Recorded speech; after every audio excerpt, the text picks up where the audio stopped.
السلام عليكم، أنا اسمي علي زنقنة بس أهلي يسموني علاوي، وحالياً أنا بالبرتغال بمدينة لشبونة. Enganam-se caros, posição atrevida. É demais o cansaço, terrível o duro. Jogar o baralho, fazer samba à toa, beber noite inteira. صباح الخير يا جماعة الخير، شلونكم؟ شلوني قاعد من النوم؟ ساعة 9 الصبح.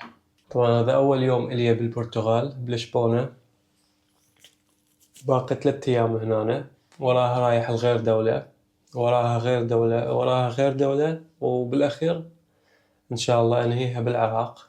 من سافرت من مونتريال جبت وياها جنطتين، واحدة بيها هدومي وملابسي وواحدة بيها هدايا. هاي الجنطة اللي بيها هدايا ما أريد أخذها وياي بلا أسافر بكل مكان، يعني أجرها وياي، فأكو شركة اسمها Send My Bag سجلت راح يجون اليوم ياخذون الجنطة وهم يدزوها قبل للعراق، فلازم انتظرهم يجون، ما أقدر أطلع لحد ما يجون ياخذون الجنطة من عندي. وراها قلت أطلع آكل أستكشف المنطقة، أشوف شكو ماكو، كلش ضروري تفرجون لمدة دقيقتين.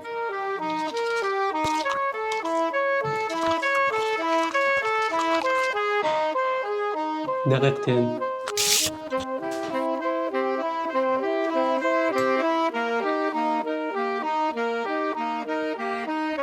قلت أسوي ريوق، هماتنا ما أصرف فلوس، وبنفس الوقت الريوق كله سهل، ما يحتاج واحد يروح مطعم. فساندويتشة بيض طماطة سهلة وطيبة. وبهالأثناء دا أنتظر هذولا يجون ياخذون الجنطة مع السفر. باب العمارة لازم أخلي هاي الملاحظة على مود يعرفون رقم الشقة ويدقون الجرس. تم. هاي بالبرتغالي كتبت، هاي اسم الشركة، por favor toc este número 1E، يعني بليز دق جرس رقم 1E. يلا بينا نرجع. طبعا صار لي تقريبا 6 ساعات انتظر هذولا يجون ياخذون الجنطة على مود يشحنوها، بس لحد الآن ما اجوي. فقررت اني اروح لهم، خابرتهم، طلبت العنوان وانا راح اروح اعطيهم الجنطة، لان حرامات هاي 6 ساعات ضيعتها قاعد بالبيت انتظرهم، مدى اطلع وانا هنا بس 3 ايام. هماتنا استكشف المكان، اطلع اروح لهم، وهماتنا اتونس واشوف المنطقة. يلا بينا. وصلت واخيرا شحنت الجنطة. طبعا الجو خرافي، الشمس طالعة، هنا كلهم لابسين قماصل باردت لهم، بس درجة الحرارة يعني مو مال قمصل، يعني كلش حارة بالنسبة لي. أنا لابس بلوز واحد وتيشيرت جوا، وأبدا أبدا أبدا ماكو برد، فما أعتقد عندهم شتاء هنا. مثل ما تعرفون هسه الشهر الثاني عز البرد. أي وين كنت؟ عز البرد حاليا والجو حلو. هسه قاعد بالموبايل دا أدور على مطعم طيب أروح آكل. البارحة جربت سمك طيب، سمكهم وحلو، يخلون مثلا سبايسز وهذا السوالف وثوم بالسمك كلش طيب. بس أني ما أحب السمك، يعني ما أحب الأكلات البحرية، بس أحب السوشي، بس أكلات بحرية مو كلش أرغب لها. فجربت سمكهم طيب، بس اليوم أريد أكل لفة، مشتهي إيجي لفة، مثلا كباب تركي، فشي عربي أو مثلا هندي. فراح أدور مكان. أوكي لقيت أكو مطعم آسيوي، أروح أجرب أكلهم. يلا بينا.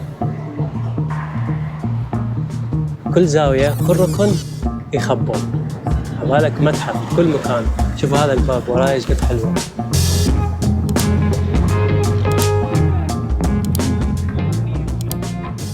وصلت هذا المطعم.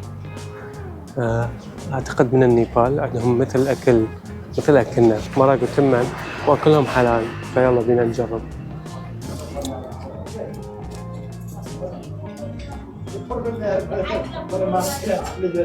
هذا مثل كباب بس بالبصل، بصل مقلي. هذا الأكل الطيب.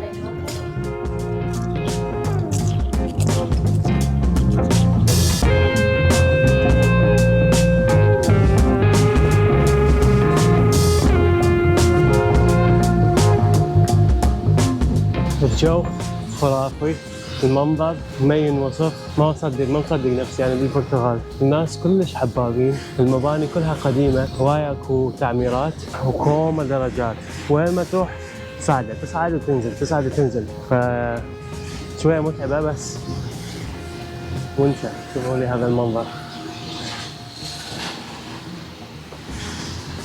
معروفين هنا بالبيبان، كل بيت باب شكل ولون شكل،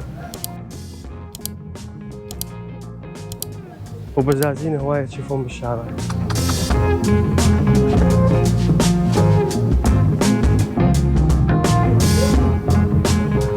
قررت أوقف بالسرعة على مود أجرب الأكل، ما بحثت بالإنترنت، قلت أجرب أحسن. طلع لحم خنزير، ما عندهم لحم غنم ولا دجاج، ف راح أروح لغير مكان، ألقى غير مكان عندهم لحم حلال على الأقل.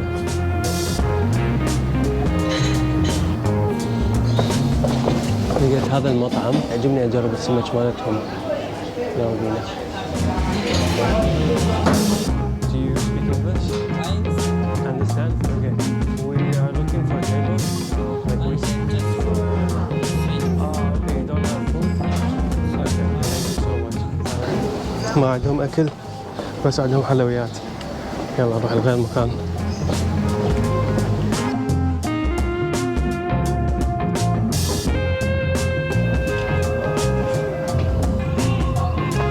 على أساس لافتهم كل شيء مكتوب.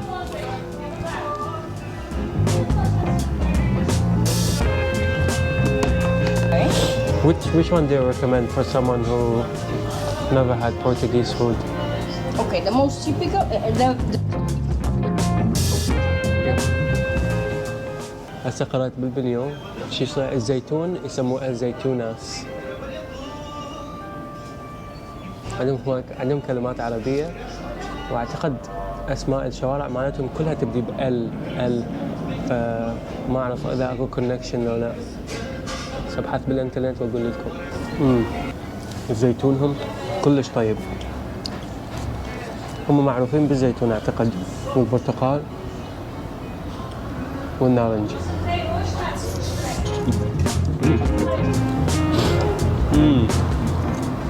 طيب ما بيزفح.